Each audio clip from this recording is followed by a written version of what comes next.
এইবার চলুন একটু নবীর জীবনীটা একটু খুলবো ইনশাআল্লাহ। ইনশাআল্লাহ বলেন। আল্লাহর নবীর বয়স হয়ে গেল 40 বছর। কত বছর? 40।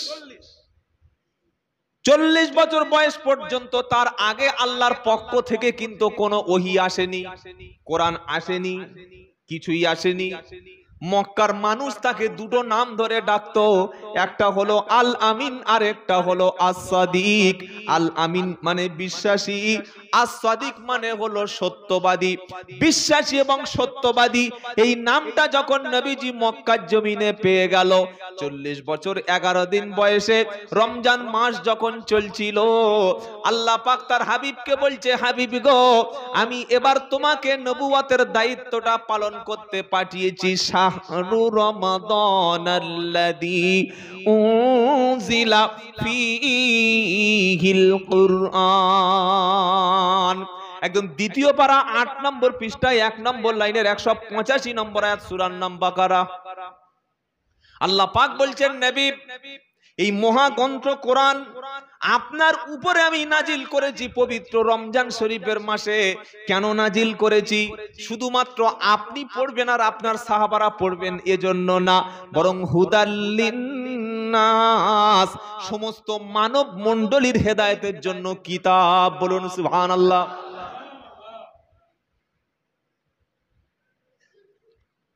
কিতাব দিলাম এই জন্য আপনি নিজে পড়ুন, মানুষকে পড়তে দিন। জাতির হাতে যতক্ষণ কিতাব না থাকবে, জলসা শুনে তাবারক খেয়ে বাড়ি চলে গেলে কখনো সঠিক রাস্তা পাওয়া যাবে না। আল্লাহ পাক নবীকে বলছেন, নবী, আপনি এটা পড়তে শুরু করুন। জিব্রাইল এসেছে রমজান মাসে, ঘটনাটা সবাই জানেন, জাস্ট একটা পয়েন্ট এখান থেকে বার করে আনছি।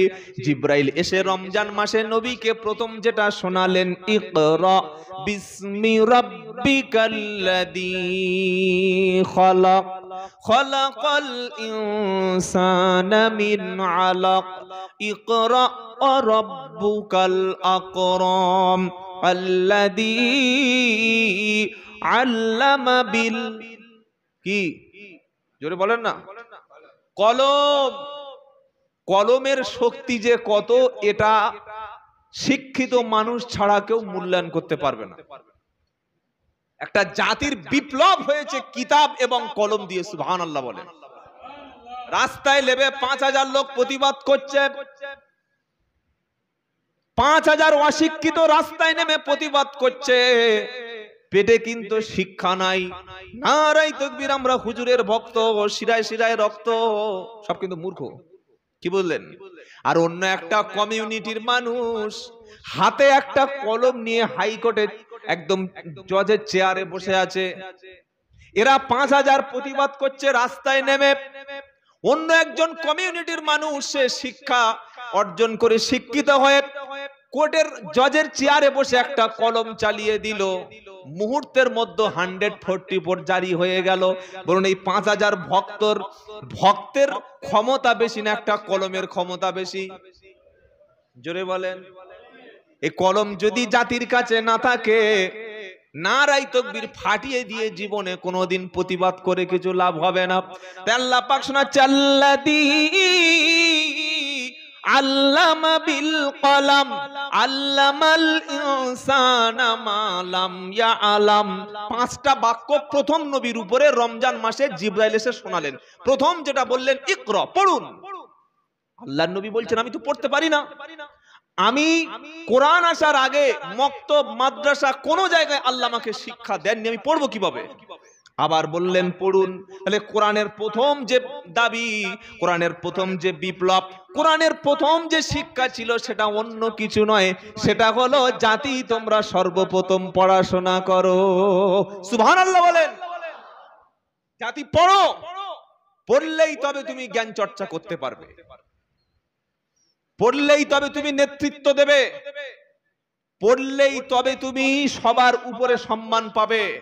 দামি ঘর আছে, দামি গাড়ি আছে, দামি বাড়ি আছে, মার তো খেতেই হবে ভাই, কারণ শিক্ষা নাই।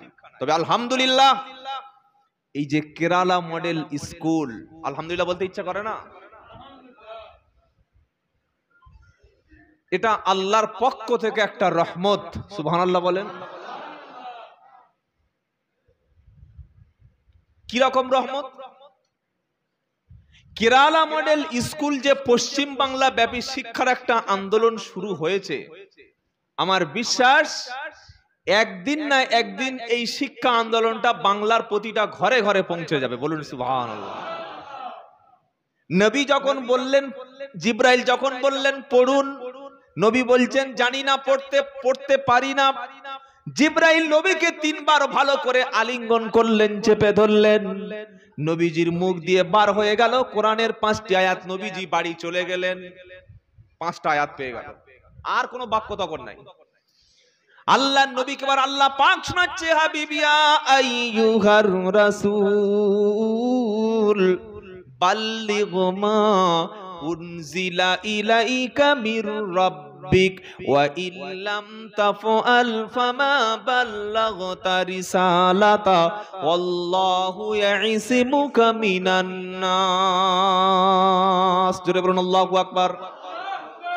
6 নম্বর পারা 18 নম্বর পৃষ্ঠা 9 নম্বর লাইনে 67 নম্বর আয়াত, সূরার নাম মাইদা। আল্লাহ পাক বলছেন, হে আমার প্রিয় রাসূল, এতদিন আপনাকে বলিনি যে আপনি প্রচার করুন। 40 বছর বয়স পর্যন্ত আপনাকে কোনো দায়িত্ব দিইনি। আপনি এতদিন আগে সমাজের চোখে শুধু আল আমিন এবং বিশ্বাসী ছিলেন, সত্যবাদী ছিলেন। এবার আপনাকে নবী হিসাবে আমি আল্লাহ কবুল করে নিয়েছি। এবার কাজ হচ্ছে রিসালাতের দায়িত্ব পৌঁছানো। আমি আসমান থেকে যে কিতাব আপনার উপরে দিয়েছি, এটা আপনি শুধু নিজে পড়বেন তা নয়, সবার ঘরে ঘরে আপনি কোরআনের প্রচার শুরু করুন। যদি প্রচার না করেন, যদি কিতাবের দাওয়াতটা না দেন, ফামা বাল্লাগতা রিসালাতা, রিসালাতের দায়িত্ব কিন্তু আপনি প্রচার করলেন না, দায়িত্ব পালন করলেন না। নবী যখন কোরআন নিয়ে আবু জাহেলের বাড়িতে গেল, মক্কার প্রত্যেকটা ঘরে ঘরে পৌঁছে গেল। আবু জাহেল, আবু লাহাব, উতবা, সাইবা, মুগিরা দেখলো সর্বনাশ হয়ে গেছে।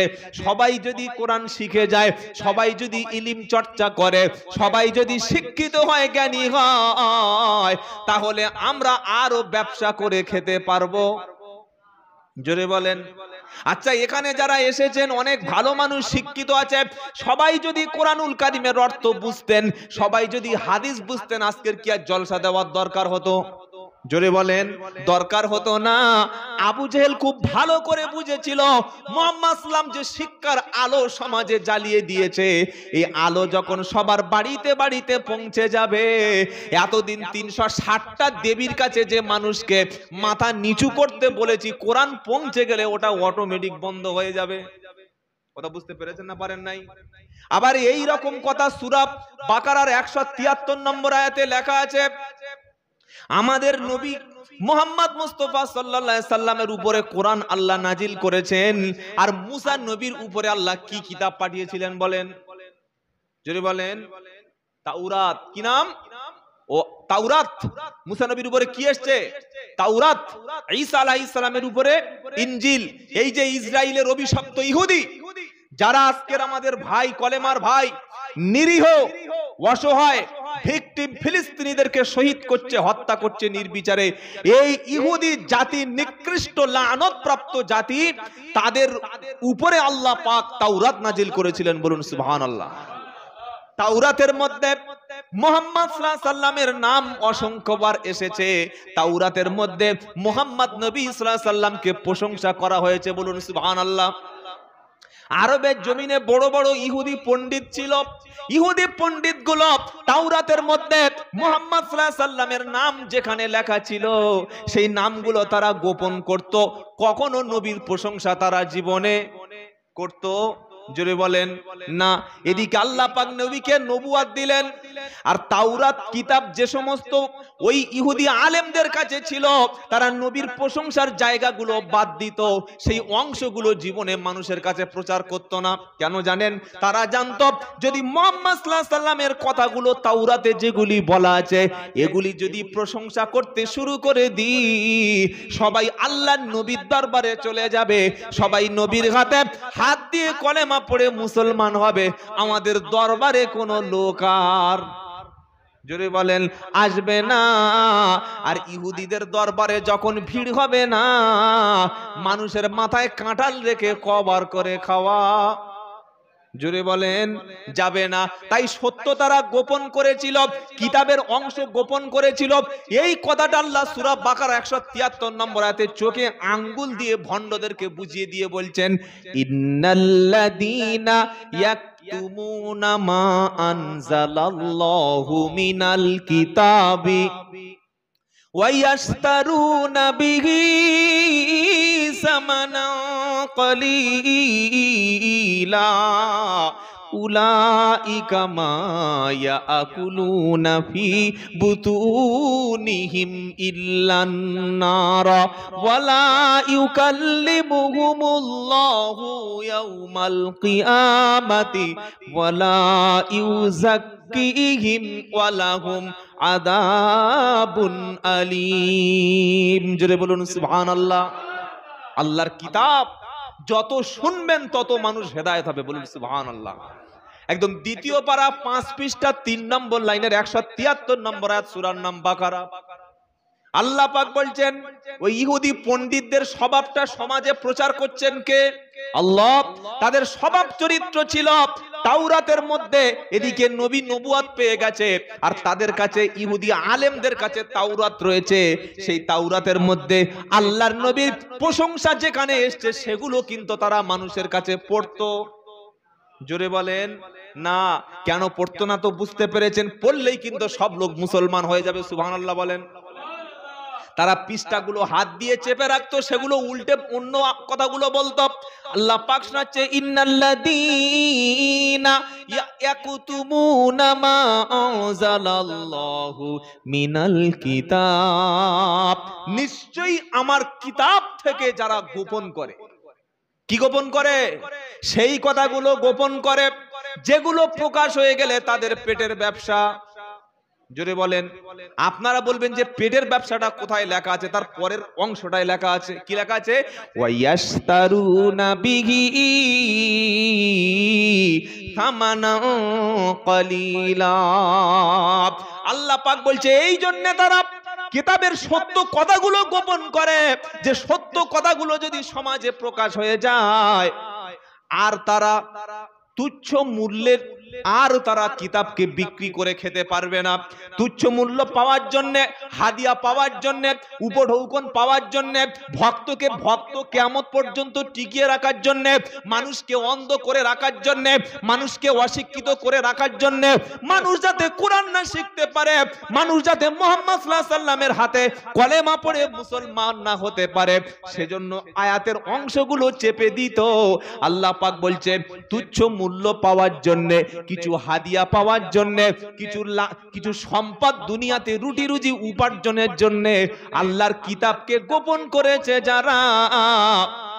এবার শাস্তিটা বলছে, শাস্তিটা কি? উলাইকা মা ইয়াকুলুনা ফি বুতুনিহিম ইল্লান নার, যারা নবীর নামের সত্যতা, কিতাবের সত্য অংশগুলি সমাজে প্রকাশ করে না, কিছু হাদিয়া, কিছু তোহফা, কিছু রুটি রুজির জন্য প্রচার করে না, গোপন করে, তুচ্ছ মূল্য কিতাবকে বিক্রি করে। আল্লাহ পাক বলছে বিক্রি করে যেটা খাচ্ছে ওটা কিন্তু আগুন খাচ্ছে। কি খাচ্ছে? কি খাচ্ছে বলেন? আগুন।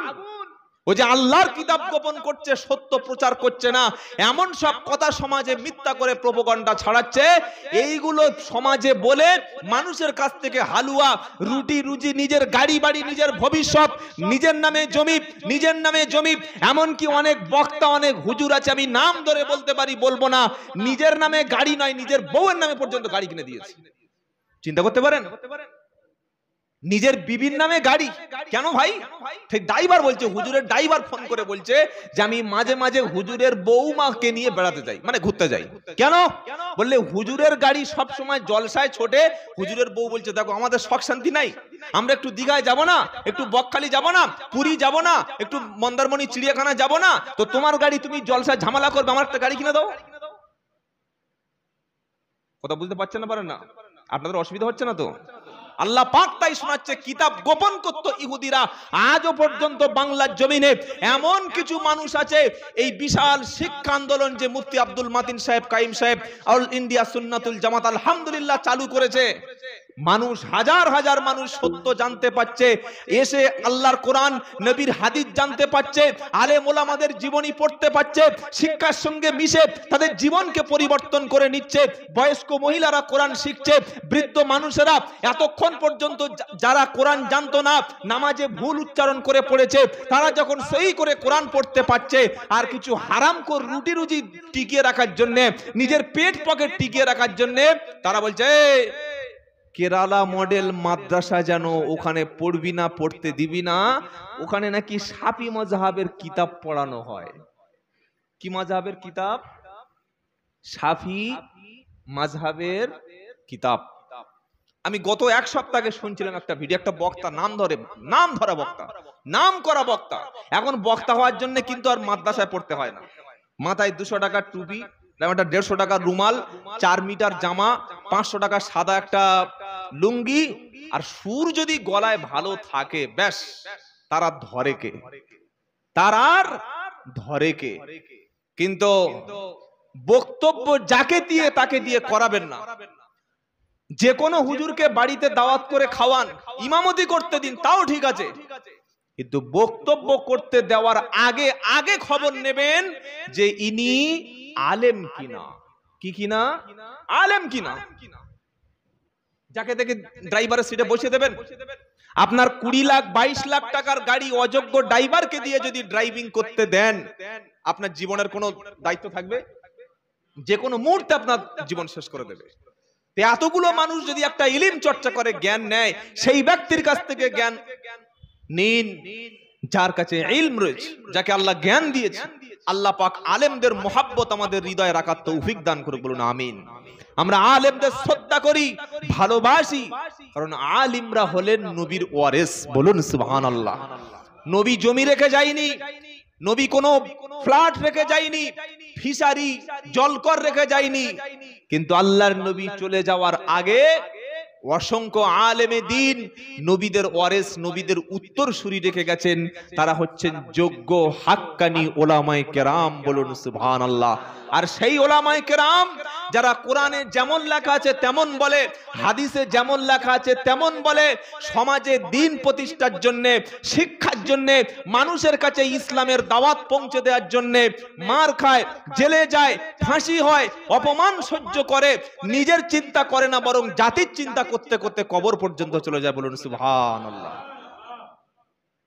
বাবাজিরা, জ্ঞানী মানুষেরা, আল্লাহওয়ালা ভাইরা, এই সত্যটা যখন সমাজে প্রচার হয়ে গেল, প্রচার হয়ে যাওয়ার পর যে সমস্ত ইহুদি আলেমরা মুহাম্মদ সাল্লাল্লাহু আলাইহি ওয়াসাল্লামের বিরোধিতা করত, তাদের অসংখ্য ভক্ত ছিল। এই ভক্তগুলির সামনে আল্লাহর নবীর কিতাব যখন উন্মোচিত হয়ে গেল, তখন সমস্ত মানুষ দলে দলে সবাই কলেমা পড়ে মুসলমান হয়ে গেল। আল্লাহ পাক শোনাচ্ছে, যারা সত্য গোপন করেছে, এতদিন মানুষের কাছ থেকে রুটি রুজি মেরে খেয়েছে, ওদের পেটে ওরা আগুন ছাড়া অন্য কিছু খাচ্ছে না। আর শাস্তিটা কি? আল্লাহ পাক বলছে, ইয়াকুলুনা ফি বুতুনিহিম ইল্লান নার। শাস্তি আবার শোনাচ্ছে, ওয়ালা ইউকাল্লিমুহুমুল্লাহু ইয়াউমাল কিয়ামা। আমি আল্লাহ পাক কিতাবের সত্য অংশ গোপনকারীর সঙ্গে কিয়ামতের দিন কোনো কথা বলবো না। 1 নম্বর, তাদের সাথে আমি আল্লাহ দেখা করব না, আমি আল্লাহ কোনো কথা বলবো না। 2 নম্বর শাস্তি হলো, ওয়ালা ইউযাক্কিহিম, আমি আল্লাহ তাদের কখনো পবিত্র করব না। ওয়ালাহুম আযাবুন আলীম, মর্মান্তিক কঠিন শাস্তির মধ্যে আমি আল্লাহ তাদের নিক্ষেপ করব। তাহলে যারা কিতাব গোপন করেছে, নবীর নামকে গোপন করেছে, সত্য গোপন করে মানুষের কাছ থেকে রুটি রুজি হালুয়া হাদিয়া তোহফা খেয়েছে, তাদের শাস্তি কটা? জোরে বলেন। 3টি। 1 নম্বর, তাদের আল্লাহ পাক কিয়ামতের দিন কথা বলবেন না। দ্বিতীয় শাস্তি হলো, তাদেরকে আল্লাহ পবিত্র পরিচ্ছন্ন পরিষ্কার পাক পবিত্র করবেন না।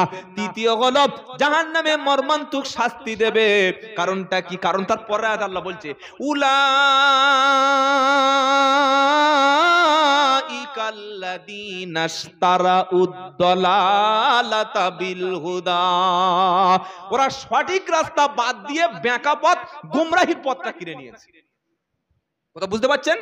সঠিক রাস্তা সামনে ছিল, আল্লাহর নবীকে মানলে ওরাও নবীর সাথে আবু বকরের মতো, ওমর ফারুকের মতো, উসমান গনির মতো, হযরত আলী রাদিয়াল্লাহু তাআলা আনহুর মতো তারাও নবীর সাথে একই জান্নাতে যেতে পারতো। সুবহানাল্লাহ বলতে ইচ্ছা করে না? কিন্তু সে পথ ধরেনি তারা, সে পথ ছেড়ে দিয়েছে, হেদায়েতের পরিবর্তে গোমরাহ কিনে নিয়েছে। আর কি উলাইকাল্লাযীনা ইশতারাউদ দালালাতা বিল হুদা ওয়াল আদাবা বিল মাগফিরা, আর আল্লাহর ক্ষমার পরিবর্তে তারা আযাব কিনে নিয়েছে। কটা জিনিস কিনেছে? দুটো। একটা হচ্ছে হেদায়েতের রাস্তা ছেড়ে গোমরাহ রাস্তা কিনে নিয়েছে, আর দ্বিতীয় আল্লাহর ক্ষমা ছেড়ে তারা শাস্তিটা কিনে নিয়েছে। আজও যারা কোরআন গোপন করে, কিতাব গোপন করে, তাদের ওই একই শাস্তি। আল্লাহর নবী সাল্লাল্লাহু আলাইহি ওয়াসাল্লাম বললেন কিয়ামতের দিন আল্লাহ পাক তিন শ্রেণীর মানুষের সাথে কথা বলবে না। কয় শ্রেণী বলেন? বক্তব্য মুখস্থ করছেন ইনশাআল্লাহ। এক নম্বর হলো বৃদ্ধ বয়সে যারা জিনাকারী। এরকম লোক সমাজে আছে না নাই? জোরে বলেন। বৃদ্ধ বয়সে যারা জিনা করে আল্লাহ পাক তাদের সঙ্গে কথা বলবেন না, তাদের পবিত্র করবেন না। দ্বিতীয় আল্লাহর নবী বললেন অহংকারী ভিক্ষুক। অহংকারী ভিক্ষুক বোঝেন? অহংকারী ভিক্ষুক বোঝেন না?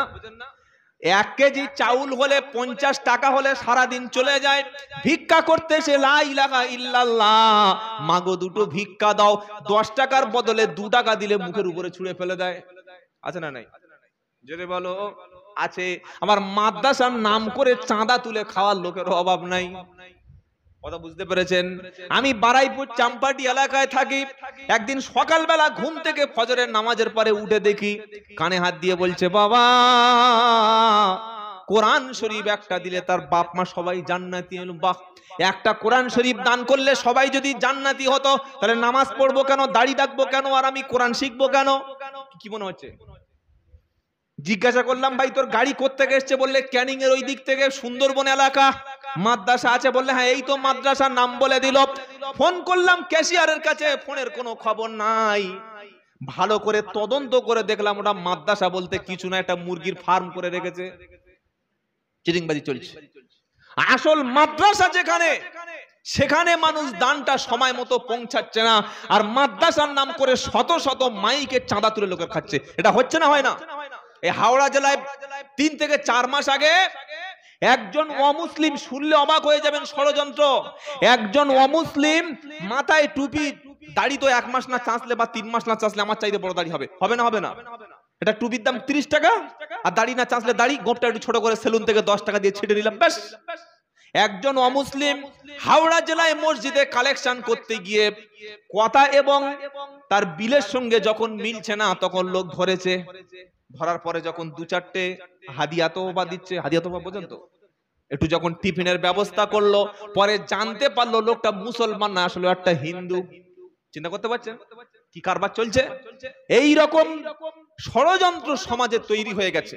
সেজন্য আমি সব জায়গায় বলি, মাদ্রাসা যে এলাকায় আছে সেই এলাকায় আপনি নিজে গিয়ে দিয়ে আসুন, আর আপনার এলাকায় যে শিক্ষা প্রতিষ্ঠান আছে সেইখানে দান করুন, এটাই হবে জাতির জন্য ভালো। বলুন সুবহানাল্লাহ। একটা গ্রামে 6টা 7টা 8টা 9টা 10টা জলসা হয় না? হয় না? হয় না? হয়, কিন্তু আপনাদের এখানে হয় না, আমি শুনেছি। আলহামদুলিল্লাহ বলেন। 6টা 7টা জলসা দিলে লাভ কাদের? এই যে আমার দিকে লক্ষ্য রাখুন, কার লাভ? একটা জলসায় যদি 20,000 ঝাড়তে পারি, 5 দুখানে, জোরে বলুন, 5 দুখানে 10। একটা গ্রাম থেকে 1 লাখ টাকা যদি হুজুরের পকেটে যায়, 5 লাখ টাকার গাড়িটা পরের বছর 20 লাখ টাকার গাড়ি হবে। হুজুরের গাড়ি দামি। অন্ধ কিছু মানুষ এখনো পর্যন্ত বলছে, আরে আমার হুজুর 30 লাখ টাকার গাড়ি চড়ছে। আরে 30 লাখ টাকার গাড়ি চললে তোর কি লাভ হবে বল? তোর মসজিদের ইমাম সাহেবের কত বেতন দিচ্ছিস বল? 2000 টাকা। আমি আব্দুল্লাহ জুবায়ের যদি 10,000 20,000 টাকা 2 ঘন্টায় নিয়ে নিতে পারি, 2 ঘন্টায় আমার রেট যদি 10,000 20,000 হয়, যে ইমাম 30 দিন শিক্ষা দিচ্ছে, 30 দিন বক্তব্য করছে, 30 দিন নামাজ পড়াচ্ছে, 30 দিন সার্ভিস দিচ্ছে, 2 ঘন্টায় 10,000 হলে 30 দিনে কত হাজার টাকা হওয়ার দরকার বলুন? বিশ্বাস করুন 20,000 টাকার বক্তা এনে লাভ হবে না। এই যে কেরালা মডেল মাদ্রাসা আপনাদের গ্রামে আছে, আলহামদুলিল্লাহ, আলহামদুলিল্লাহ বলেন। মাদ্রাসাতুল বানাত আছে, আলহামদুলিল্লাহ। এই মক্তব্যের যে মসজিদে সুন্দর শিক্ষা আছে, আলহামদুলিল্লাহ। বছরে জলসা একটাই করে প্রত্যেক গ্রামে হোক। জলসার অতিরিক্ত টাকাটা নিয়ে, জলসার অতিরিক্ত পয়সাটা নিয়ে যোগ্য আলেম, যোগ্য ইমাম সমাজে নিযুক্ত করুন। 10,000 টাকায় 2 ঘন্টা দেব না বাবা, তুমি 20,000 টাকা নাও, আমার গ্রামে 1 মাস খেয়ে তুমি এখানে পড়িয়ে যাও। দেখি কেমন বক্তা আছো, কথা বুঝতে পেরেছেন না পারেন না? 2 ঘন্টায় আমি আব্দুল্লাহ জুবায়ের কতটা আর বলবো, আর কতটা শিক্ষা নেবেন?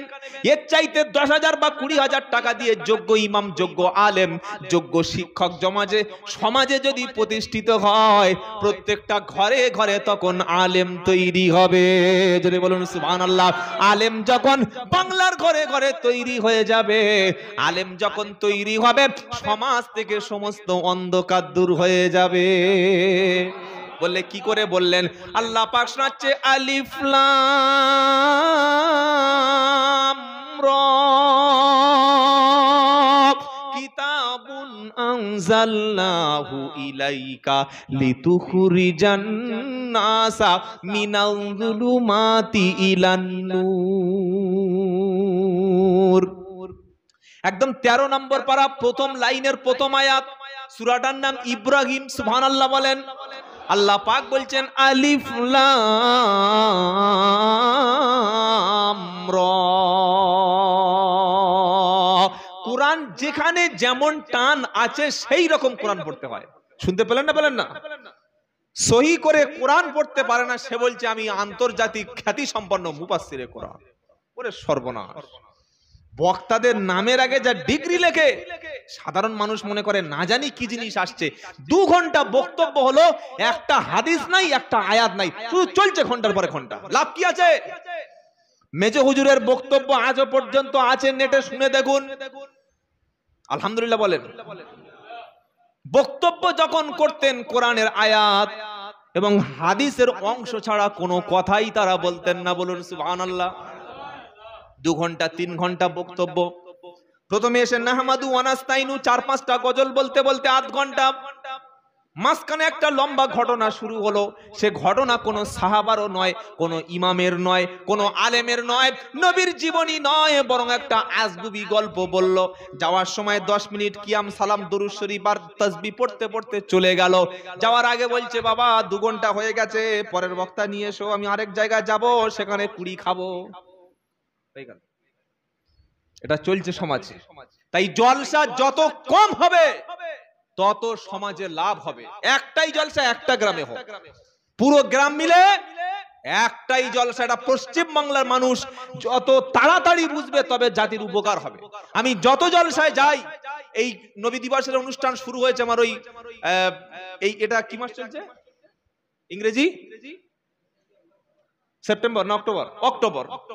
সেপ্টেম্বরের 23 বা 22 থেকে আমার শুরু হয়েছে, আলহামদুলিল্লাহ। এখন বেশ কিছুদিন রমজান পর্যন্ত মোটামুটি চলবে। তো আমি প্রত্যেকটা জলসায় গিয়ে একই কথা বলি, জলসার খরচ কমিয়ে দিন, যোগ্য ইমাম মসজিদে নিয়োগ করুন। জলসার বক্তার বাজেট কমিয়ে দিন, মসজিদে যোগ্য ইমাম নিয়োগ করুন। হাফেজ, আলেম, মুফতি, যার মধ্যে ডিগ্রি আছে, শিক্ষা আছে, সততা আছে, অনেস্ট, চরিত্রবান, ন্যায়নিষ্ঠ, নির্ভীক, এই রকম ইমামগুলি যদি আমরা মসজিদে রাখতে পারতাম। আরে আমি 2 ঘন্টায় যে বক্তব্য করব, একটা ইমামকে 15,000 টাকা বেতন দিলে হাফেজ, কারি, মুফতি, মাওলানা এরকম যোগ্যতা সম্পন্ন আহলে সুন্নাতুল জামাতের ইমাম পাওয়া যাবে। সেই ইমাম জুমার দিন যদি আধ ঘন্টা করে কোরআন হাদিস থেকে বক্তব্য করে, 53টা জুমায়, 50টা জুমায় যদি আপনি অ্যাটেন্ড করেন, 50-এর হাফ কত? 25। এখানে 2 ঘন্টা দিলেন 15,000, 20,000, 30,000। আর এই 15,000 টাকার ইমামকে যদি আমরা সমাজে নিয়োগ করতে পারি, হাফেজ, কারি, মুফতি, মাওলানা, মুহাদ্দিস পাবো, শাইখুল হাদিস পাবো। এরকম 15,000 টাকার ইমাম যদি সমাজে নিয়োগ করা যায়, 53টা বা 50টা জুমায় 25 ঘন্টা তিনি প্রতি জুমায় আধ ঘন্টা হলে 25 দোকানে 50, অন্তত তিনি কমপক্ষে 50টা জুমায় আধ ঘন্টা করে বক্তব্য করলে 25 ঘন্টা বক্তব্য তার কাছ থেকে থেকে পাবো। 2 ঘন্টায় 15, 20, 30 দিলাম, একটা জলসায় 1.5 লাখ টাকা খরচ করলাম, মাসে 10,000 করে ইমাম নিয়োগ করলে এই 1 লাখ বা 1.5 লাখ টাকাটা কিন্তু মসজিদে ইমামকে দিলে যোগ্যতা সম্পন্ন ইমাম পাবো। সাথে আমাদের ছেলেরা, আমাদের মেয়েরা, আমাদের সন্তানেরা কোরআনওয়ালা হবে, দিনদার হবে, পরেজগার হবে, নামাজি হবে। তখন সমাজে একটা প্রকৃত মুসলমান তৈরি হয়ে যাবে। বলুন সুবহানাল্লাহ। অনেকে মনে মনে করছেন এই লোক যা সর্বনাশ করছে আমাদের মধ্যে জলসাই আর হবে না, কিরকম মনে হচ্ছে নাকি? না, আমি জলসার পক্ষে কিন্তু সিস্টেমের বিপক্ষে। কথা বুঝতে পেরেছেন না পারেন নাই? জলসার পক্ষে কিন্তু সিস্টেমের বিপক্ষে। যেটা শোনাচ্ছিলাম, 3 শ্রেণীর মানুষের সাথে আল্লাহ কিয়ামতের দিন কথা, যেটা ক্লাস থাকতো, 3 শ্রেণীর মানুষের সাথে আল্লাহ কিয়ামতের দিন কথা বলবে না। আলহামদুলিল্লাহ। তার প্রথমকে বললাম, তারা বৃদ্ধ বয়সে জেনা করে যারা, আল্লাহ পাক কিয়ামতের দিন তাদের সাথে কথা বলবে না। 2 নম্বর নবীজি বললেন অহংকারী ভিক্ষুকের সাথে আল্লাহ কথা বলবেন না। 3 নম্বর নবীজি সাল্লাল্লাহু আলাইহি সাল্লাম বললেন মিথ্যাবাদী শাসক যারা, মিথ্যাবাদী শাসন পরিচালনা করে যারা, আল্লাহ 3 শ্রেণীর ব্যক্তির সাথে কিয়ামতে কথা বলবে না। কথা মনে থাকবে ভাই, কথা মনে থাকবে। এবার আল্লাহর নবী যখন বাড়ি বাড়ি দরে দরে মানুষের বাড়িতে গিয়ে যখন কোরআন প্রচার শুরু করছিল, সর্বপ্রথম নবীর আদর্শে, নবীর চরিত্র, নবীর ব্যবহারে মুগ্ধ হয়ে পুরুষদের মধ্যে আবু বকর সিদ্দিক প্রথমে কলেমা পড়ে মুসলমান হয়ে গেল। মহিলাদের মধ্যে নিজের স্ত্রী আম্মা জান খাদিজা রাদিয়াল্লাহু তাআলা আনহা, তিনি কলেমা পড়ে মুসলমান হয়ে গেলেন। বাচ্চাদের মধ্যে হযরতে আলী কাররামাল্লাহু ওয়াজহাহু, তিনি কলেমা পড়ে মুসলমান হয়ে গেলেন। একে একে ইসলামের দাওয়াত যখন বাড়ছিল, আল্লাহর নবী সাল্লাল্লাহু আলাইহি সাল্লাম গোপনে গোপনে যখন তিনি কলেমাটা প্রচার করছিলেন, কোরআনের প্রচার যখন করছিলেন, মানুষ শুনছে এবং কলেমা পড়ছে। একদিন আল্লাহর নবী সাল্লাল্লাহু আলাইহি সাল্লাম কাবা শরীফের পাশে বসে আছে। ওই সময় আবু জাহেল নবীর সামনে গিয়ে আজে বাজে মিথ্যা কথা বলতে শুরু করলো। নবীকে পাগল, নবীকে জাদুকর, আজে বাজে গালাগালি শুরু করলো। আল্লাহর নবীর সবচাইতে একটা বড় চরিত্র ছিল, নবী জীবনে কখনো কাউকে ব্যক্তিগতভাবে প্রতিশোধ নিতেন না। জীবনে কাউকে প্রতিশোধ নেননি। একটা চপ থাপ্পড় জীবনে নবী কাউকে মারেননি। জীবনে কাউকে অপমান করেনি, কাউকে ঠাট্টা করেনি, কাউকে বিদ্রুপ করেনি, কারো চেহারা নিয়ে আল্লাহর নবী কোনোদিন কটূক্তি করেনি, ব্যঙ্গ করেনি। বলুন সুবহানাল্লাহ। কি পার্সোনালিটি, কি ব্যক্তিত্ব সম্পন্ন মহান ব্যক্তি মুহাম্মদ সাল্লাল্লাহু আলাইহি ওয়াসাল্লাম। তার সামনে গিয়ে জাহান্নামের কীট আবু জাহেল নবীকে ঠাট্টা বিদ্রুপ করছে, গালিগালাজ করছে। আল্লাহর নবী চুপচাপ আছেন, কোনো কথা যখন বললেন না। আবু জেহেল দেখলে তো কিছু কথা বলে না, এরকম পাথর তুলে আল্লাহর নবীর চেহারায় যখন পাথর নিক্ষেপ করলো, নবীর নূর চেহারাটা রক্তাক্ত হয়ে মক্কার জমিনে রক্ত পড়ে গেল। আল্লাহর নবী কাঁদতে শুরু করলেন। বাপও বেঁচে নাই, মাও বেঁচে নাই, দাদু আব্দুল মুত্তালিব মারা গেছে, শুধু চাচা আবু তালিব বেঁচে আছে। প্রতিশোধ নেওয়ার মতো নবীর হয়ে পৃথিবীতে কেউ ছিল না। নবীর চাচা তখন হামজা কিন্তু বেঁচে ছিল। আবু জাহেল মারল, মারার পরে আনন্দে ফেটে উঠলো, আনন্দে উল্লাস করতে শুরু করলো। সে ভাবলো মুহাম্মদ সাল্লাল্লাহু আলাইহি ওয়াসাল্লামকে মেরেছি, গর্বের কাজ করেছি, অথচ আল্লাহর নবীর সম্মানকে আল্লাহর পরেই তিনি স্থান দান করে দিয়েছেন। নবীকে ঠাট্টা বিদ্রুপ করা হয়েছিল। আজও পর্যন্ত দেখবেন আলেমদেরকে, আল্লাহর ওলিদেরকে, বড় বড় মুহাদ্দিস, বড় বড় মুফাসসির, বড় বড় শিক্ষকদেরকে, আলেমদেরকে এখন অনেক ফাসির, অনেক বদমাশ, অনেক ফাসিক পাপিষ্ট ব্যক্তি আলেমদেরকে ঠাট্টা বিদ্রুপ করে, মুসলমানদের ব্যঙ্গ করে, দাড়ি টুপি নিয়ে টিটকারি ঠাট্টা বিদ্রুপ করে, ইমানদারদেরকে দেখলে অনেকে কটূক্তি করে। করে না? করে না? জোরে বলেন। করে। আর কিভাবে করে এটা আল্লাহ কোরআনে বলে দিয়েছেন, বললে কোথায় আছে? চলুন 30 পারা, সূরাটার নাম মুতাফফিফিন। ইন্নাল্লাযীনা আজরামু কানু মিনাল্লাযীনা আমানু ইয়াদহাকুন ওয়া ইযা মাররু বিহিম ইয়াতাগামাজুন ওয়া ইযা ক্বালাবু ইলা আহলিহিম মুনকালাবু ফাকিহিন ওয়া ইযা রাআউহুম ক্বালু ইন্না হাউলাঈ লাদাল্লুন।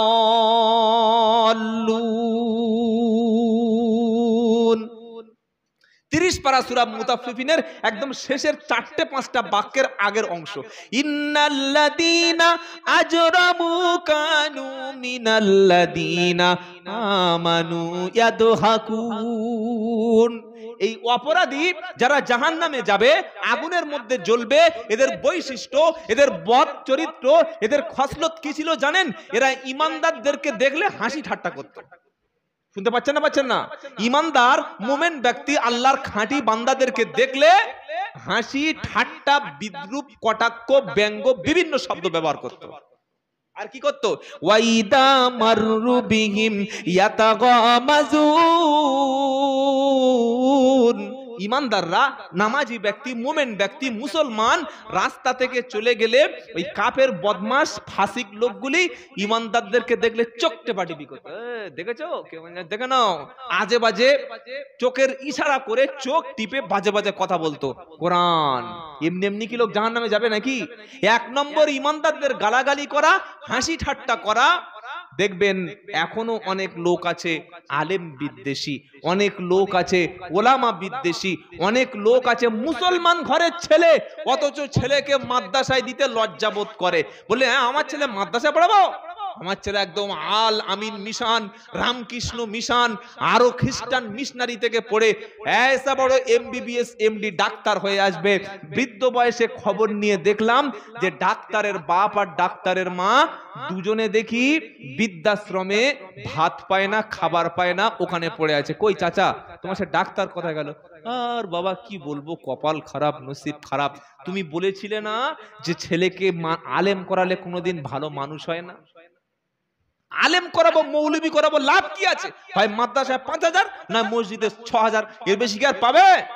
তাই এখনো পর্যন্ত অনেক মানুষ আছে যারা কোরআনের শিক্ষা সন্তানকে দেওয়াটাকে লজ্জাবোধ বলে মনে করে। কি আছে না? আছে না? বিশেষ করে আপনাদের এলাকার কথা বলছি, আমাদের 24 পরগনায়, আমাদের ওই মানে আমাদের এটা আপনার উত্তর 24 পরগনা না দক্ষিণ? উত্তর। আমাদের বারাইপুর এলাকায় প্রচুর মুসলমান আছে। বড় লোকের ছেলে মাদ্রাসায় পড়াবে না। কেন না? আমার পয়সা আছে, টাকা আছে, আর ওই মাদ্রাসায় গিয়ে আলিফ বা তা সা ইয়াসিন জিম হা খ, কোথায় আউযুবিল্লাহ বিসমিল্লাহ, কোথায় পেশাব পায়খানা দোয়া, কোথায় খাওয়া, এই সব শিখবে। আমার ছেলে বিশাল বড় ডাক্তার হবে। আপনার ছেলে ডাক্তার হোক, কিন্তু আগে কোরআন তারপরে ডাক্তার। এই রকম ডাক্তার হলে ডাক্তারির সাথে সাথে সে জীবনে নামাজ কাজা করবে না। বলুন সুবহানাল্লাহ। আপনার ছেলে স্কুল মাস্টার হোক, আমিও চাই আপনার ছেলে শিক্ষিত হয়ে শুধু একজন মাস্টার নয়, বরং স্কুলের head of the department, headmaster হোক। ও যখন কোরআন শিখবে, ও যখন মক্তব থেকে নামাজ পড়ে, মক্তব থেকে মাদ্রাসা থেকে নামাজি পরেজগার কোরআনওয়ালা হয়ে হেডমাস্টারের চেয়ারে বসবে, তখন ক্লাসে কখনো ফাঁকি দেবে না, মিড ডে মিলের চাল চুরি করে খাবে না। এই চাল চোর আছে না নাই? আহা, এত টাকা মাইনে পায় তারপরে স্কুল থেকে চাল চুরি করে। আল্লাহ এদেরকে হেফাজত করুক, বলুন আমিন। আল্লাহ মাফ করুক, বলুন আমিন।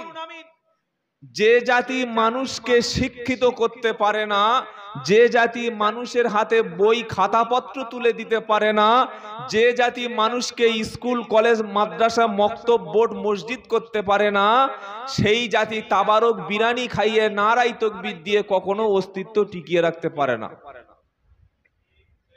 বললে হুজুর কি রকম? টিকে থাকতে পারে না? না। খ্রিস্টানরা তাদের আদর্শ ভ্রান্ত, তারপরেও তারা সারা পৃথিবীতে টিকিয়ে রেখেছে। তারা বিনামূল্যে শিক্ষা দেয়, তারা বিনামূল্যে চিকিৎসা দেয়, তারা বিনামূল্যে মানুষের চ্যারিটেবল কাজ তারা করে। তো দাদা হুজুর রহমতুল্লাহ আলাইহি আমরা যারা তার আদর্শকে মানি বা ভালোবাসি বা অনুসরণ করি বা সম্মান শ্রদ্ধা করি, এই আদর্শ শুধুমাত্র শিক্ষার দ্বারাই টিকে থাকবে।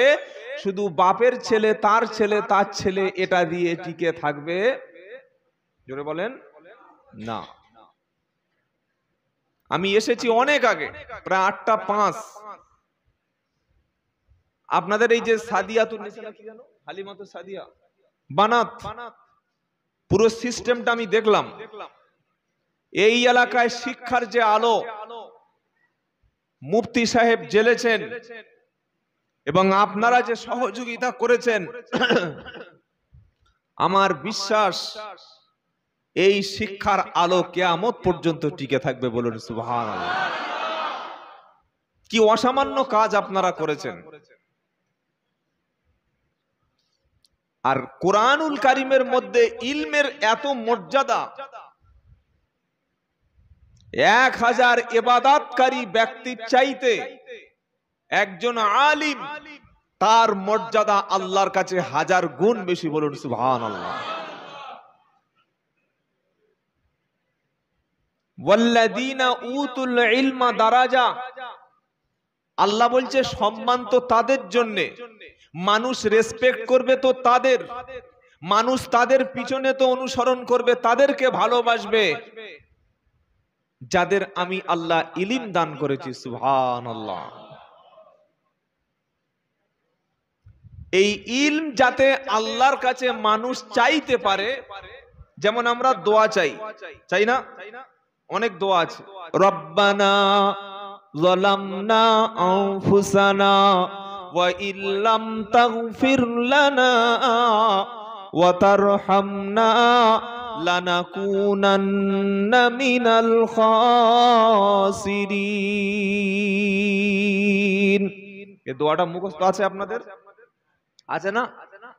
এই দোয়াটা ইমাম সাহেব অধিকাংশ সময় নামাজের শেষে মুনাজাতে বলে থাকে। এটা কিন্তু কোন ইমাম সাহেবের বানানো দোয়া না, এটা একদম কোরআন শরীফের সূরা আরাফে আছে। আর দোয়াটা সর্বপ্রথম করেছিলেন আমাদের প্রথম পিতা এবং আমাদের প্রথম নবী হযরত আদম আলাইহিস সালাম। বলুন সুবহানাল্লাহ। রব্বানা যালামনা আনফুসানা, আয় আল্লাহ আমি নফসের উপরে জুলুম করছি, আমি আমার নফসের উপরে কি করছি? জুলুম করেছি। ওয়া ইল্লাম তাগফির লানা, যদি আপনি ক্ষমা না করেন, ওয়া তারহামনা, যদি দয়া না করেন, লানাকুনান্না মিনাল খাসিরিন, তাহলে ধ্বংসকারীদের অন্তর্ভুক্ত আমি হয়ে যাব। এটা আদম আলাইহিস সালামের দোয়া। এক একটা নবীর এক এক রকম দোয়া। তো আমাদের জাতির পিতা ইব্রাহিম আলাইহিস সালাম উনি একটা দোয়া করেছিলেন। কি দোয়া? রব্বিজআলনি মুকিমাস সালাতি ওয়া মিন যুররিয়াতি রব্বানা ওয়া তাকাব্বাল দুআ। সুবহানাল্লাহ বলেন। ইব্রাহিম আলাইহিস সালামের দোয়া কি সুন্দর। রব্বিজআলনি মুকিমাস সালাহ, আয় আল্লাহ আমাকে নামাজ কায়েমকারী বানাও। সুবহানাল্লাহ। ওয়া মিন যুররিয়াতি, শুধু আমাকে নামাজ কায়েমকারী বানালে হবে না, আমার সন্তান যারা, পরবর্তী প্রজন্ম যারা, তাদেরকেও আপনি নামাজি বানান। তারপরেই কি বলছে ইব্রাহিম আলাইহিস সালাম? রব্বানা ওয়া তাকাব্বাল দুআ, আয় আল্লাহ আমার দোয়া কেবলমাত্র আপনি শোনেন, দোয়া কবুলকারী আপনি, আপনি কবুল করুন আমার পক্ষ থেকে। ইব্রাহিম আলাইহিস সালামের দোয়া এটা। মুসা আলাইহিস সালাম কি দোয়া করতে জানেন? জানেন না? উনি তোতলা ছিলেন, ছোট বয়সে ফেরাউনের ষড়যন্ত্রে ওনার জিহবা পুড়ে গিয়েছিল। তো আল্লাহ বলছে মুসা আলাইহিস সালাম তুমি ফেরাউনের কাছে যাও, ফেরাউনের কাছে গিয়ে তাবারকের দাওয়াত দাও। তাই তো নাকি? এই যে সবাই বলছে হ্যাঁ, আশ্চর্য তো। ফেরাউনের কাছে গিয়ে খাওয়ার দাওয়াত দাও, বলেন না কেন? না, আমি যে এক আল্লাহ, আমি আল্লাহর অস্তিত্ব সম্পর্কে আল্লাহর আইন চলবে, নবীর আদর্শ বাস্তবায়িত হবে, পৃথিবী থেকে সব অন্ধকার সব কুসংস্কার দূর হয়ে যাবে। আল্লাহর আইন, আল্লাহর নিয়ম, আল্লাহর সংবিধান যখন প্রতিষ্ঠিত হবে, এই দাওয়াত তুমি মানুষের কাছে দাও। বলুন সুবহানাল্লাহ। কোন ব্যক্তির দাওয়াত চলবে না, দাওয়াত চলবে, হুকুম চলবে কার? আল্লাহর। তো মুসা আলাইহিস সালাম বলছে, আল্লাহ আপনি বলছেন কি, আমি যাব কিভাবে, আমার তো মুখে ভাষা নাই, তোতলা। তিনি তোতলা ছিলেন বলে আল্লাহর কাছে তিনি একটা সাহায্য চেয়েছেন। কি সাহায্য? রব্বিশরাহ লি সাদরি। একদম বাচ্চাদের যখন প্রথমে কোরআন শরীফ পড়ানো হয়, এই দোয়াটা শেখানো হয়। রব্বিশরাহ লি সাদরি ওয়া ইয়াসসির লি আমরি ওয়াহলুল উকদাতাম মিন লিসানি ইয়াফকাহু কওলি। জোরে বলুন সুবহানাল্লাহ। একদম 16 পারা সূরা তহার দ্বিতীয় পৃষ্ঠা ঠিক শেষের দিকে আছে, 3-4 লাইন উপরে। তিনি বলছেন রব্বিশরাহ লি সাদরি। আচ্ছা, এখানে ওয়াজ করা সহজ না নরেন্দ্র মোদীর সামনে গিয়ে ওয়াজ করা সহজ? বলেন, আপনারা বুঝতে পারছেন না? মুসলমান পাড়ায় ওয়াজ করা সহজ না হিন্দু পাড়ায় গিয়ে? কোথায়? মুসলিম পাড়ায়। তো আল্লাহ বলছে ফেরাউনের কাছে যা, সে তো মারাত্মক বড় খোদাদ্রোহী, বড় দুশমন। বলছে আল্লাহ আমি যে যাব, একটা বড় কাফের খোদার দুশমনের সামনে বক্তব্য করতে গেলে তো আর যেমন তেমন বক্তা চলবে না। আমাদের মতো লোকের গেলেই তো এমন একটা ভয়ঙ্কর ভয় দেখাবে, পেচ্ছাপ হয়ে যাবে। প্রথমেই তিনি বললেন রব্বিশরাহ লি সাদরি, আয় আল্লাহ আমার সিনায় তুমি হিম্মত দান করো। বলুন সুবহানাল্লাহ। যারা বক্তা ওয়াইজিন, তারা স্টেজে এসে যদি হক কথাটা জাতির কাছে না বলতে পারে, মানুষকে মনোতুষ্টি করে, কমিটি তুষ্ট করে কথা যদি বলে যায়, তাদের বক্তব্য করার কোনো অধিকার নাই। আজকে তাই হচ্ছে। গ্রামগঞ্জে গিয়ে প্রথমে দেখে নিচ্ছে এখানে কি সমস্যা আছে। না বাবা, এগুলো বলা যাবে না। এগুলো বললে যদি হাদিয়া কম দেয়, যদি দাওয়াত না হয়, আবার হাদিয়া কম তো কম, যদি 500 টাকা কমও দেয়, এমন হুজুর আছে যারা যাওয়ার সময় বদদোয়া করতে করতে যায়, তোর কিয়ামতে বুঝে নেব। এই বক্তা যদি জলসায় বসে বলে যে আল্লাহর নবী খেজুর পাতায় চেটাইতে শুতেন বাবা, আল্লাহর নবী গরিব ছিলেন বাবা, নবীর কোনো ভালো ঘর ছিল না বাবা। আরে নবীর ভালো ঘর ছিল না সবাই জানে, কিন্তু তুমি এই কথাটা বলতে বলতে এত ধনী হলে কি করে? নবীর প্রথম যে টার্গেট ছিল সেটা হচ্ছে শিক্ষা আন্দোলন। বলুন সুবহানাল্লাহ। তো মুসা নবী বলছে আল্লাহ আমার সিনাকে প্রশস্ত করে দিন, আমার হিম্মত দিন। তারপরে ওয়াইয়াসসির লি আমরি, আমি যে ফেরাউনের কাছে যাব, যে দাওয়াত দেব, ফেরাউনের সামনে যে ওয়াজ করব, কাজটা মোটেই তো সহজ নয়। আমার কাজটা আপনি সহজ করে দিন। এবার আসল কথাটা বলছে, যেটা ওনার জীবের অস্পষ্টতা, তোতলা, যেটা কি বলছে, ওয়াহলুল উকদাতাম মিন লিসানি ইয়াফকাহু কওলি। আয় আল্লাহ আমার মুখের অস্পষ্টতা দূর করুন, আমি কথা বললে যেন মানুষ শ্রবণ করে, বুঝতে পারে, গ্রহণ করে। সুবহানাল্লাহ বলে। বক্তা তো সেই, ওয়াইজ তো সেই, যার কথাগুলো মানুষের ব্রেনে এবং মানুষের মস্তিষ্কে, মানুষের হৃদয়ে ধারণ করার মতো সুযোগ দিতে পারে। কানে হাত দিয়ে বাবারা হয়ে জানে না, জানে না, হয়ে গেল। বাদামের খোলা 7 তালা চলতে চলতে সকাল শেষ, চলছে সারা জীবন চলছে। কোরআন শরীফে আয়াত নাই, হাদিস নাই, শুধু সূরা ফাতিহার ব্যাখ্যা যদি কোনো মানুষ করতে শুরু করে জীবনের পর জীবন, বছরের পর বছর চলে যাবে, সূরা ফাতিহার ব্যাখ্যা লিখে শেষ হবে না। বলুন সুবহানাল্লাহ। কি বড় বিশাল কিতাব। তো এইগুলো জাতির সামনে তুলে ধরতে হবে। মুসা আলাইহিস সালামের দোয়া শুনতে পেলেন, দোয়া করলেন, আল্লাহ বলে ঠিক আছে আমি কবুল করে নিলাম। সুবহানাল্লাহ বলেন। এবার এতগুলো তো দোয়া আমরা শেখালাম, এইবার স্পেশাল একটা দোয়া সূরা তোহার মধ্যে আছে, সেটা হচ্ছে নিজের ইলম, নিজের জ্ঞান যাতে আল্লাহ বাড়িয়ে দেন, সেজন্য আল্লাহ দোয়া করতে বলেছে। সুবহানাল্লাহ বলেন। সেটা কি? রব্বি জিদনি ইলমা। আমিন বলেন। আয় আল্লাহ আমার ইলমকে আল্লাহ আপনি বাড়িয়ে দিন। বলুন সুবহানাল্লাহ। আমার ইলম বাড়িয়ে দিন। সবচাইতে প্রিয় ব্যক্তি আল্লাহর কাছে কে জানেন? জানেন না। আল্লাহর কাছে সবচাইতে মর্যাদা সম্পন্ন ব্যক্তি, ইন্না আকরামাকুম ইনদাল্লাহি আতকাকুম। আল্লাহ পাক সূরা হুজরাতে বলছেন সবচাইতে সম্মানিত আমার কাছে ওই ব্যক্তি যে ব্যক্তি আমি আল্লাহ আমার দেখে বেশি বেশি ভয় করে। সুবহানাল্লাহ বলতে ইচ্ছা করে না? আল্লাহ দেখে কে বেশি ভয় করে, এটা আল্লাহ কোরআনে অন্য জায়গায় বলছে, ইন্নামা ইয়াখশাল্লাহা মিন ইবাদিহিল উলামা। জোরে বলুন সুবহানাল্লাহ। একদম 22 পারা সূরা ফাতিরের 28 নম্বর আয়াতে সাফ আল্লাহ পাক শুনিয়ে দিয়েছে, ইন্নামা ইয়াখশাল্লাহা মিন ইবাদিহিল উলামা। আমার বান্দাদের মধ্যে সবচাইতে বেশি ভয় করে তারা জ্ঞানী সম্প্রদায়, উলামা সম্প্রদায় হলেন যারা। উলামাদের মধ্যে আবার ভাগ আছে, আছে না নাই?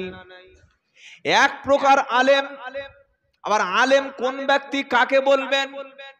ফুরফুরা শরীফ থেকে পড়েছে ফাতেহি, তিনিও আলেম। দেওবান থেকে পড়ে এসেছে কাসেমি, তিনিও আলেম। কি আলেম না আলেম না?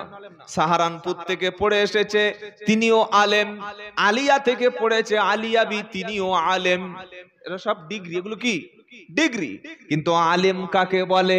আলেম হলো সে ইলম অনুযায়ী আমল করেছে, যে আলেম হলো সে।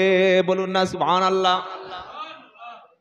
নিজে জ্ঞান চর্চা করেছি, এই জ্ঞানটা শুধু নিজের কাছে থাকবে, এটা কখনো আলেমের কাজ না। আলেম ইলম অর্জন করার পরে গ্রামের প্রত্যেকটা মানুষের মধ্যে এই ইলমের আলো জ্বেলে দেবে যারা প্রকৃত আল্লাহর হাক্কানি আলেম হলো তারা।